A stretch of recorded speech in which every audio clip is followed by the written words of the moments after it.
Welcome to the Duff Kid Show. Let's go. Hey! All right. Welcome to the GK Show. Fun music at the beginning. Yeah!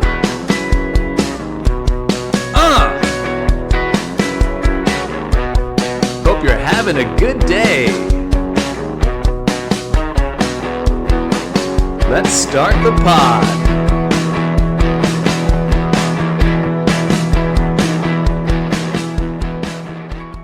Okay, welcome back to the GK Show. It's been a very, very long time. See, I can't even speak. Decided to start doing this again. I have the time a little bit now. My kids are a little bit older, so I'm not constantly changing diapers and everything. And so I figured, why not? Some people were asking, how come I stopped doing it? And so I'm going to really try and hit it this time. And I'll be putting out clips of the show on Instagram. And you guys can check it out there. So I'm in a little bit of a time crunch, as always. What I do this weekend, I'll get to some informative articles in a second. I like to try and break down some things that can help, in one way or another, people. So I'll try and do that every day. I'll try and find some funny Yelp reviews that crack me up and have a couple other segments I'm working on. But today, just going to get started because I have a little bit of time here before I have to leave the house again, take care of the family. So I saw the Paw Patrol movie this weekend with my family. I didn't go by myself. Although back in the day, it would have been fun to just, smoke a little bit and go watch that Paw Patrol movie by myself. But I went with my wife and my kids. And fun movie, obviously. It's a kids' movie, good stuff. I had a bit of a problem with the Paw Patrol movie, though. I found some flaws in the storyline that just I couldn't get over. There's a bug in my house. I don't know if that's lint falling or whatever. So here are my issues with the Paw Patrol movie. Now, if you don't know what Paw Patrol is a cartoon TV show for kids, a bunch of dogs, and they're cops, and they save the day, right? And they live in Adventure Bay, and they're always saving everything, right? So, and I didn't know this because I'm always just kind of watching on the side, but when my kids are watching it, I'm not really fully paying attention. But there's a guy named Ryder who's a kid, right? And he's in charge. He's a human kid. He's in charge of the Paw Patrol, right? So in the movie, spoiler alert, they have to go to Adventure City, which is not Adventure Bay, two different places. And they get to Adventure City, and Ryder has these super cool headquarters for the Paw Patrol, right? And the dogs are like, whoa, this is so crazy. How can we afford this? And then Ryder goes, he pulls up a Paw Patrol t-shirt. And I don't know if this was to push the merchandise on the people. I feel like if you're at the Paw Patrol movie, you already have Paw Patrol merchandise, or at least you are aware that Paw Patrol merchandise exists, right? So he pulls up the shirt and he goes, this Paw Patrol merchandise is selling like hotcakes. He said something like that, like selling like hotcakes, or people can't get enough of our Paw Patrol merchandise, right? And the dogs are like, okay. And I'm sitting there like, wait a second, dude. How much do these dogs get paid? They don't even know about the Paw Patrol merchandise. They're saving the day right and left every day. Every time there's some chaos or a crisis, the Paw Patrol comes and saves the day. And Ryder, the one human who's in charge of them, is just like, yeah, Paw Patrol merchandise. People can't get enough of it. I'm worth $3 billion. You guys keep working for $17.50 an hour. What's going on, Ryder? Can we get a cut of that money? At the very end of the movie, Chase has to overcome his fear of being in Adventure City because that's where he was stranded as a pup, which I didn't understand that either because they're all supposed to be puppies. They even make it a point at the beginning of the movie. This guy's like, "What? A dog's gonna save me?" And then Chase is like, "I'm actually a puppy." And then they go, when he was a puppy, he was left here. This movie, come on. I mean, I wish I was a part of it, obviously, but. So at the end of the movie, Ryder is stuck under a boulder. Chase overcomes his fear. He makes this huge jump, and he's about to save Ryder, and he saves him, obviously. He moves the boulder and all that stuff. And I was sitting there, I told my wife, if I was Chase, I'm like, hey, man, before I move this rock, where's all the fucking money, dude? Where's the money, Ryder? You've been selling Paw Patrol merchandise with our likeness on it for how many years? Is this why you live in a big house and we eat milk bones? They literally ate milk bones out of a suitcase in this movie, and they should be, 10 times over millionaires. They should all be worth like 10, 20, $50 million, I feel like. But Ryder is living it up. I bet Ryder's doing cocaine. I bet he's banging a bunch of prostitutes, when off the clock. I just don't trust Ryder at all. So that was one thing I had a major problem with the movie. The other thing, okay, we had a little audio hiccup there. I didn't know if I was recording. But so here's the second thing that bothered me about the Paw Patrol movie. Mayor Humdinger is the evil guy in the movie. He's the villain, right? He's a bad guy. He's a bad mayor. He has all these bad ideas. He's also evil. He's mean. He likes cats, which kind of like if you're a cat person, but I get it. Paw Patrol are dogs. So he's really into cats. He hates dogs. Perfect for some problems for the Paw Patrol, right? So he keeps unveiling in the movie for the press and for like spectators, a bunch of citizens of the city of Adventure City. He's unveiling these projects, right? And they're all blown away by him. And one of them was he made the subway thing like a big loop, like it's like a roller coaster. It had these 3 huge loops. It was a joke. It's supposed to be obviously it's like the worst idea ever. Why would anyone want to go upside down? They're not strapped in. And obviously that becomes a big problem in when they first try and unveil it. But my point is they're huge. They're in the middle of the city, these huge roller coaster loops. They're purple. And he's like, check it out. And then the press and the people watching are like, whoa, what is this? And I'm like, you didn't see this being built in the middle of your city? No one noticed this earlier than the day it was unveiled? And then he built on top of a big skyscraper. He built this huge tower, and his office is on top. And later in the movie, he unveils that, and everyone's blown away again. Like, what? I'm like, you didn't see a construction crew for months working on this? So there you go. I had some issues with the Paw Patrol movie, but overall, great flick. Really enjoyed it. It's so. If anyone has kids, watching your little kids enjoy a movie. I mean, I've been to movies with them before, This is the first time since the whole pandemic or whatever. But, oh, my God, it's so fun watching them enjoy it. And my daughter talks so much during the movie. I got to keep, hey, keep it down, It's not a Magic Johnson theater. But she is, she's like something will happen. And she's one of those people that just so annoying if it's an adult. But when it's a kid, it's cute. When it's your kid, I guess it's cute. She'll be like, that he's like saying that because it's like that person just did that, just kind of saying exactly what happened, and you're like, yeah, no shit. But anyways, they love it, and it is great. All right, I sold a couple. This was a couple months ago. I sold a couple suits on OfferUp. I had these suits. They don't fit me anymore. I'm not as thin as I used to be. I can't believe how great a shape I used to be in, I kind of lost it a little bit, and I'm trying to bring it back. But I don't think I'll ever be that thin again. Especially my legs. I have no ass, but apparently my ass got bigger. So anyways, these suits don't fit anymore, right? And a couple quick side notes, okay? I thought they're nice suits. Then they're in not nice, they're worth thousands of dollars, but they're very newish still. They're not all beat up or anything. It's not like I wear suits every day. So I was like, hey, man, who can I think of that might fit into these suits I can just give them to, friends of mine. So I hit up a couple comics that I'm friends with, and one of them, like, hey, man, what size suit do you wear? I got these suits, blah, blah, blah. I told him, and he's like, I only wear custom suits. I always have my suits, made for me. And I'm like, all right, cool, whatever. And then another guy I hit up, and these are people I'm obviously, semi-close to, at least I feel semi-close to. The second guy I hit up, I've been to his house and everything. So I hit him up and I go, hey, man, what size suit do you wear? And he was like, oh, that's a random question or something. And I'm like, oh, yeah. I go, but now when I'm trying to give you a couple suits, and then I just explained, I have these suits. And one of them's a blue, navy blue pinstripe. And it's I've only worn it a few times in great condition. It's this size or whatever. And the other one is, I told him what the other one was, whatever. You guys don't care. But I told him what the other one was.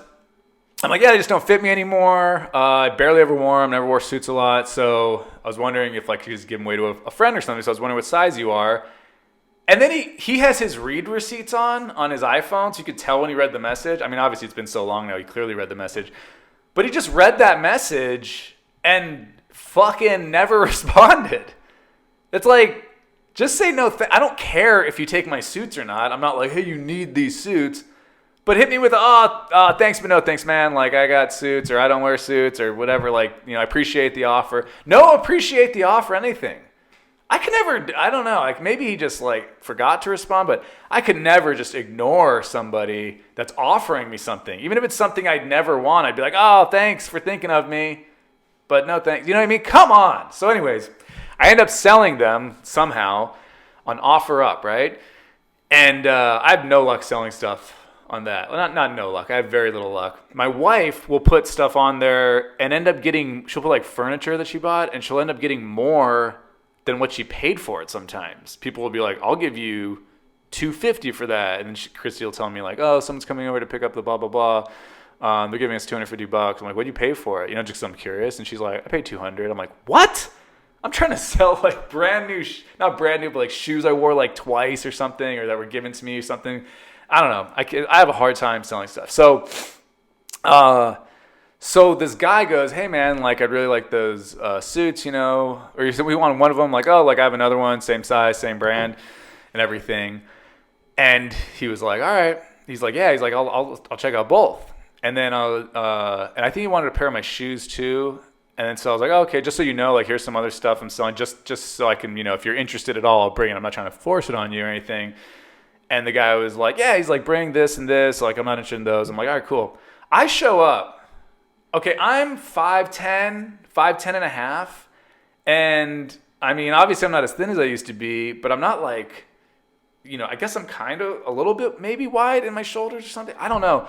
This guy was like, I feel like this dude was at least 2 inches taller than me, probably 3. Like, he was probably like 6'1". And I'm not the type of person that's like, fuck this guy, dude. He wants to give me money. I'm going to give him these suits. He's like looking at him. He's like, oh, yeah, these look perfect. And I'm just sitting there going, I don't think these suits are going to fit this dude. Like, I don't know how they'd fit this guy. Like, especially his legs. Because like I said, I have skinny legs. And I'm 5'10". I don't have like the skinniest legs. I don't have like hipster legs, But I don't have big legs. Like I said, I don't have like a big ass or anything. And these pants, like I cannot get these pants like to buckle anymore, So I'm just like, so I said to him, I'm like, and he's like trying on the shoes. And he's like, oh, I'll take these, but these no, like they don't really fit, like not too comfortable. I'm like, all right, cool. And I said, hey man, do you want to like try on the suits? Because I just want to make sure they fit, Like I'm not trying to just like take your money if you're, and screw you over. And he's like, no, these are perfect. These are perfect. And I'm just like, and I started like, this is why I'm probably bad at this. I tried to like almost talk him out of it. I was like, are you sure, man? Because what? Like, how the fuck are they going to fit? I didn't say that to him, but I'm just like, how are these suits going to fit this guy? They do not fit me anymore. And I'm shorter than this guy. He wasn't like super thin. That's the thing. If he was like rail thin, like one of those, super hipster guy type of thing, like Silver Lake dude or something, you're like, all right, yeah, I could see you wearing this. But I don't understand how those pants especially are going to fit him. Even the jacket. So I was like, you want to try them on? He's like, no, I know this brand. I have some of these sizes are fine. And I was like, all right. And I mean, I never heard from the guy, but obviously he's not going to be like a bitch about it. Like if he fucking wanted the suits and I tried to give him an out and he bought them, he's not going to be like, hey, I'm not taking these suits, give me my money back. But that's not how OfferUp works, right? But to this day, I think that guy tried on those suits and was like, these don't fit at all. I just chalked it up to a loss. So sorry to that guy. He's a lawyer too, so he can get very litigious with me. Let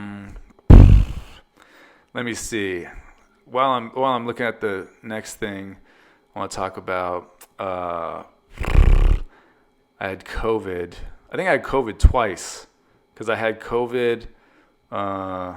I think I had COVID in January of 2020, which is no way to know. My dad's one of those people who's like, you never tested positive. How do you know? You never tested positive. I'm like, there were no tests. I didn't have a test. There's no test to take. No one was even saying COVID. No one was even saying coronavirus in January 2020, except for like, I don't know, like the people who actually kind of knew it was coming over here, but no one in the news or anything. And so anyways, and I got it again. So I probably got the Delta. I got real sick. I was real sick in January 2020. And the lady at the Department of Health, I talked to her on the phone. She called me because they want to ask questions, but people that test positive. It's funny. She's like, do you have any time? I'm like, yeah, I'm in quarantine. I have nothing to do. I'm going to kill that bug. So I was like, so the lady from the Department of Health was like, do you have any time to talk? I was like, yeah, I tested positive. That's why you called me. So I have 14 days to just sit in a room doing nothing. Anyways, so I explained to her, I was like, yeah, she's like, oh, she asked me about like vaccine stuff and everything. And then I was like, I thought I had it before. And I told her what happened and everything. She's like, sounds like COVID to me. She's like, obviously there's like no way to know for sure, but she's like, definitely sounds like you had it before. But my dad's so funny. He's like, unless you test, man, it never happened. I'm like, okay. Oh, speaking of my dad, here's a good little transition. Then we'll get into a couple articles, and then I do need to leave because I have to go pick up my wife. Her car's in the shop. So my dad, okay, I have been during the last year, I started like helping my dad out with some of his business stuff, right? Because, I'm a comedian and everything's shut down for a long time. So I help him out when I can. And so basically my point is like, I always get back to my parents or text messages or anything, calls with anyone. But now that if my dad hits me up, I kind of try and stay on top of it because it's like, could be he needs me to do something, right? Help him out. And so my dad texts me, right? I'm eating an apple, sitting in my kitchen. Just paint the scene for you. I'm eating an apple in my kitchen, watching a YouTube video on my phone, right? And my dad texts me, and I see a little dad drop down, and I'm like, in my head, I'm thinking, okay, I'm gonna, I'll finish this video, and then I'll check his text, right? Then, like 10, 20 seconds later, my dad starts FaceTiming me, which is a little weird, because my dad usually just calls me. I'll FaceTime him if I'm with the kids or something, but starts FaceTiming me, so then I think, okay, well, maybe this is important. So I pick up the FaceTime, and it was the longest second of my life. My dad accidentally FaceTimed me. Fine, it happens. His phone was on the floor, shooting up. He totally butt-ass naked, stepping into the tub. Yeah, I saw it all, okay? Right up the 71-year-old taint, balls, schmeckle, booty. It's like, I saw that, and it's like, your mind works real fast. I was on that FaceTime for maybe a second, probably 0.9 seconds to 1 full second is what I'd give it. But in that time, I was like, I should yell at him. No, this is the worst thing ever. I can't believe what I just saw. How did I see so many things so fast? Boom, I just hung up. And then I texted him, like he texted me I checked his text, right? And I responded to his text, and I go, thanks. Also, thanks for FaceTiming me totally ass naked while you're stepping over your phone to get into the shower. And he never read it. He has his read receipts on, right? And I didn't realize he never read it. Fast forward a couple hours, he calls me, and he's like, oh, hey, Geoff, I got my ballot in the mail for the recall thing. Like, how do you fill it out? He's just talking to me normal. And I was like, what? You want to talk about ballots? I'm like, nah, dude, we're not talking about ballots, okay? I go, let's talk about you FaceTiming me naked with your phone on the ground, shooting up at your taint. And he goes, what? And I go, you didn't, and I looked at my phone and I checked the text and I go, you didn't read the text yet. And he said, what text? And then he tells me, this is what I think, knowing my dad, if he does something like that, what he'll say is it didn't happen. That's what I was assuming. He'd be like, that never happened. You're like, I'd make that. Why would I make that up, right? And so I thought he was gonna be like, that never happened. That never happened. I don't like you talking like this, Geoff. That never happened. That's like his usual go-to. This was even better. This is what my dad did this time. He just goes, he's like, you better erase it. And I go, erase what? I said, there's a FaceTime video. And he goes, you better erase it. Get it off your phone. I don't want it anywhere. And I go, want what? Anywhere. There's nothing anywhere. I go, what are you talking about? And he's just like, get it off your phone. And I go, it's not on my phone. It wasn't a video. I didn't hack into your iPhone and start recording a video of you getting into the shower. I go, you FaceTime me. Sorry, I had to kill that bug. You FaceTime me. Your phone was on the floor shooting up. You did this. It's definitely in my brain. I can't get the image out of my head. And he's like, all right, I better not see it anywhere. He's like, don't send it to anyone. I go, I can't send it to anyone. I wish I could. I wish I could take it out of my head like a package and put a stamp on it, put it in a box, and mail it to somebody else so they have to deal with it and I totally forget about it. That's what I wish, but it's nowhere. And then he still brought it up later. This is the funny thing too. He said to me, don't tell anyone about this. And I was like, really? This is our little secret? I don't think so, Dad. No. That's more weird, okay? Don't tell me, hey, keep this between us, all right? No. I need to tell everyone about this or else it's worse. So there we go. All right, let's get to a couple articles. And then I gotta get going. But, man, my dad, dude. All right. Here, I saw this on CNBC.com. Stop asking, how are you? Harvard researchers say this is what successful people do when making small talk. So apparently saying, how are you, is not good. So let's find out why. How are you? These are the 3 most useless words in the world of communication. The person asking doesn't really want to know. That's not true. I'd like to know. If I ask you, how are you? I'm curious a little bit. How are you? Don't go on forever about it, but how are you? Good? If you're bad, tell me why. Maybe I can fix it. Maybe I can make you feel better, right? So the person asking doesn't really want to know, and the person responding doesn't tell the truth. That's true. Everyone says good. I always say good. What follows is a lost opportunity and meaningless exchange with zero connection. But the key to making the most out of small talk, according to Harvard researchers, is to simply ask the other person follow-up questions. Wait, so do you say how are you and then ask follow-up questions, or you just never say how are you? I'm a little confused. In a series of experiments, researchers analyzed more than 300 online conversations and found that those who were asked more meaningful follow-up questions, aka questions that aren't how are you or what do you do, found the other person much more likable. When people are instructed to ask more questions, they are perceived as higher in responsiveness, an interpersonal construct that captures listening, understanding, validation, and care. I kind of know this though. How do you move from tongue-tied to being a charismatic, interesting person? It depends on the question you start with, and then you can focus on the stream of follow-up questions. Here are 7 tactics. How long is this article? To having a meaningful conversation. 1, use the ACT trick to start a connection. When was the last time you were in a meeting that didn't start with small talk? When was the last time I was in a fucking meeting? It's a natural way for people to connect. Start with a question that will build up conversation that meets the ACT criteria. A, there's authenticity. C, there's a connection. T, there's a topic that will give them taste of who you are. How about a taste of who you are? Some of those questions might be, what's your current state of mind? What? That's a better question? Don't you sound like a fucking serial killer? Hey, how's it going? I'm Geoff. What's your current state of mind? Little creepy. What are you looking forward to this week?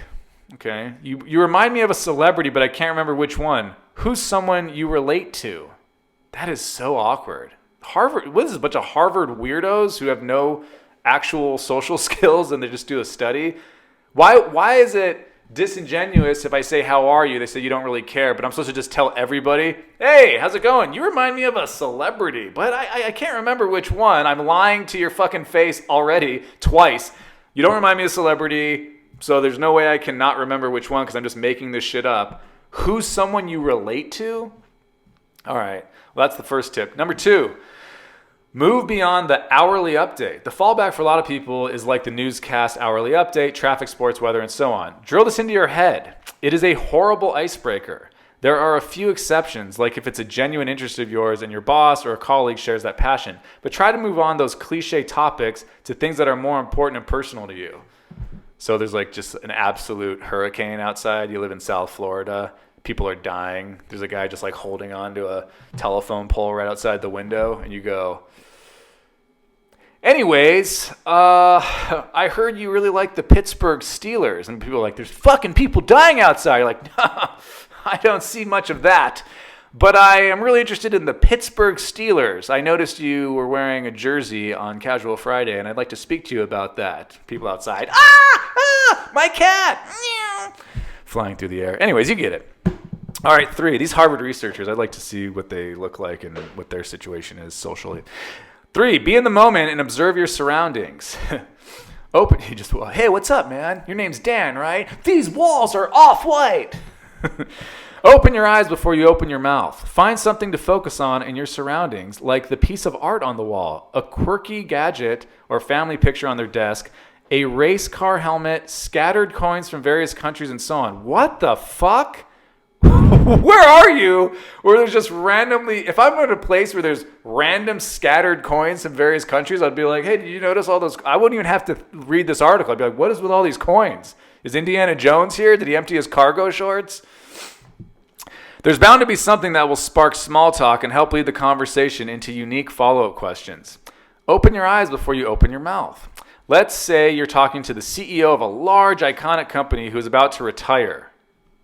What kind of weird... Who's in that situation?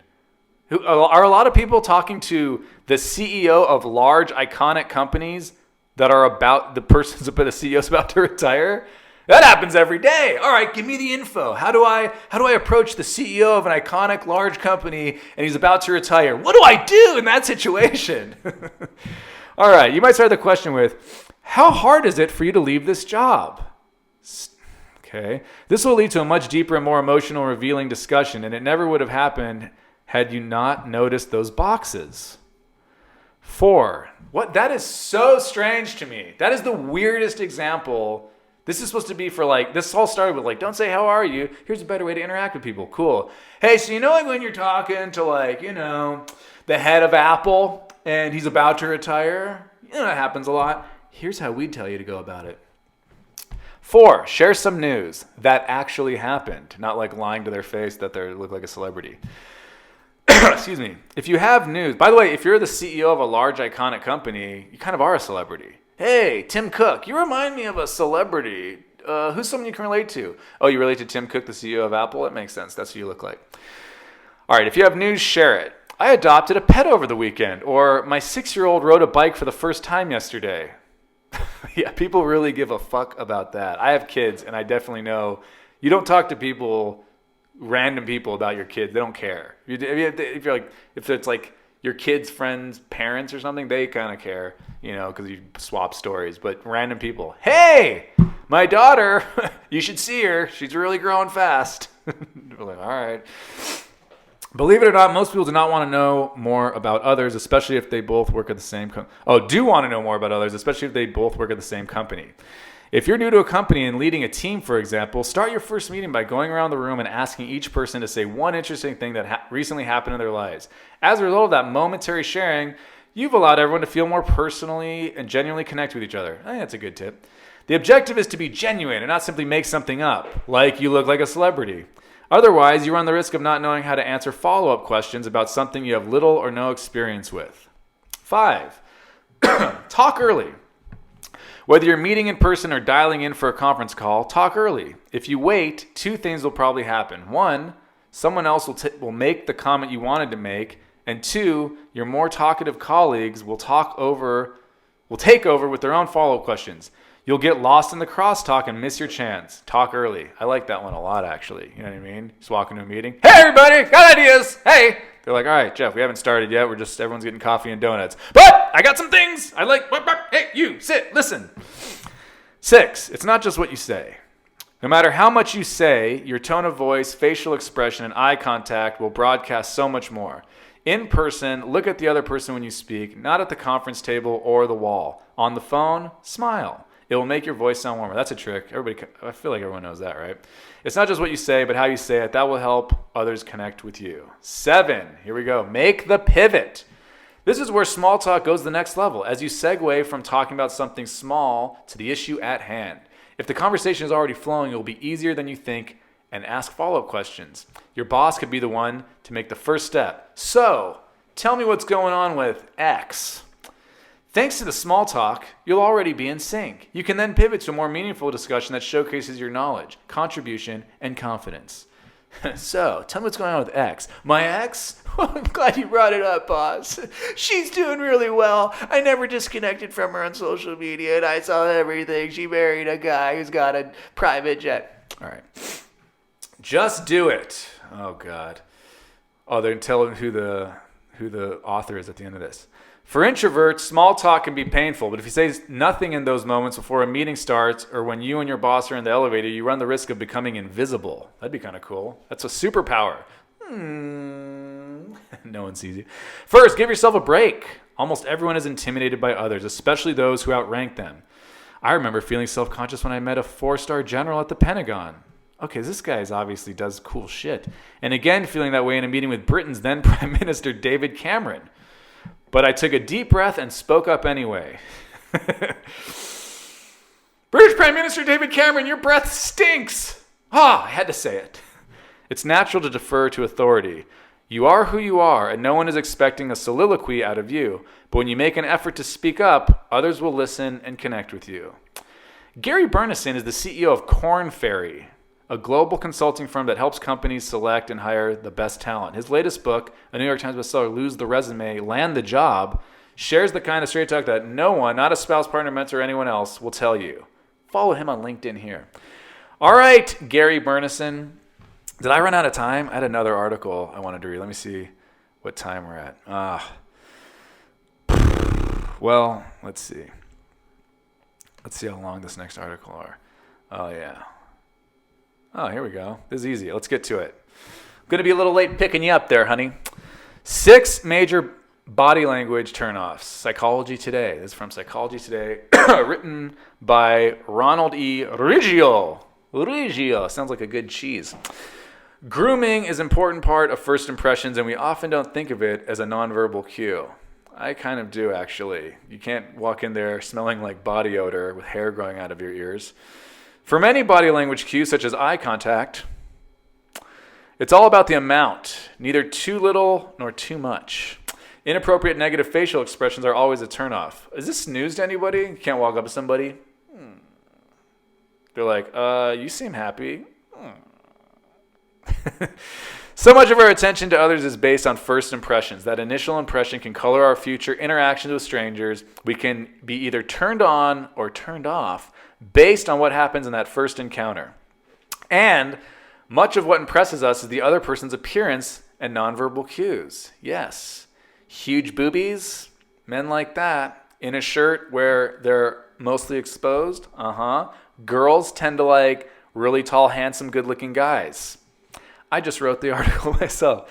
Of course, there is a great deal of research in social psychology that tells us that attractiveness, being beautiful or handsome, hey, I didn't read this yet, is a primary first impression cue. First impression, I'm hot, you're hot, that person's ugly, let's ignore them.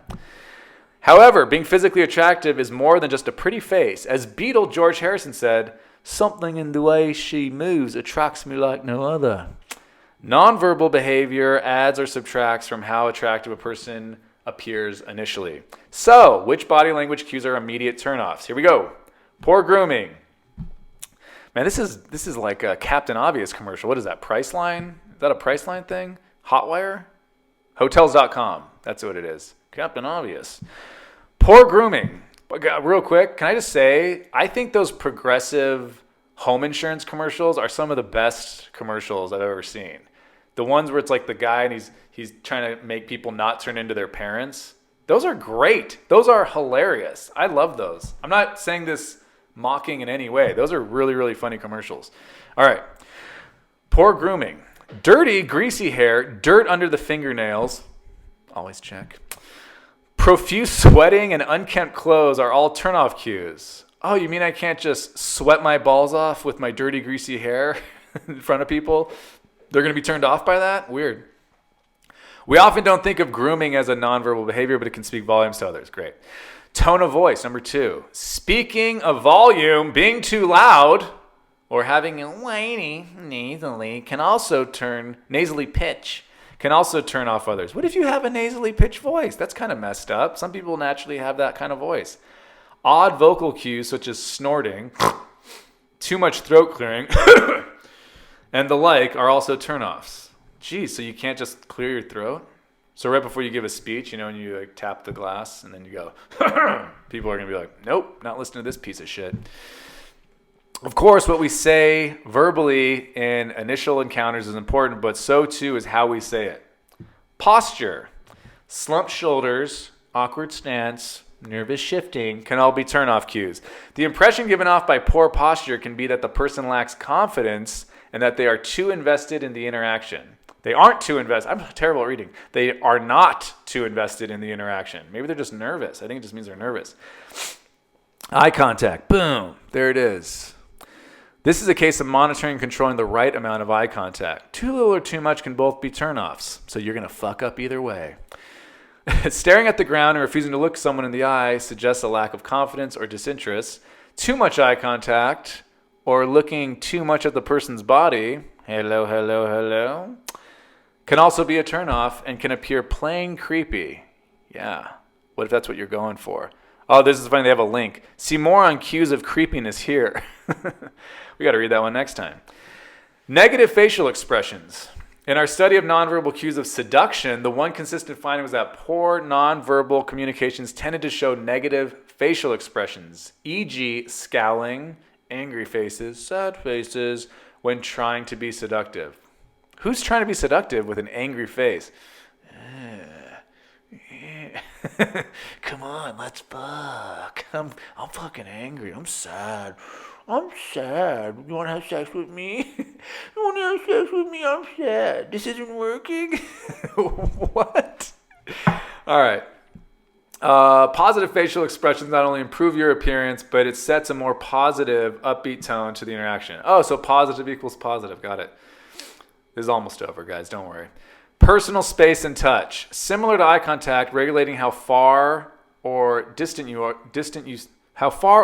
stand near someone, and whether and how you touch the other person is important.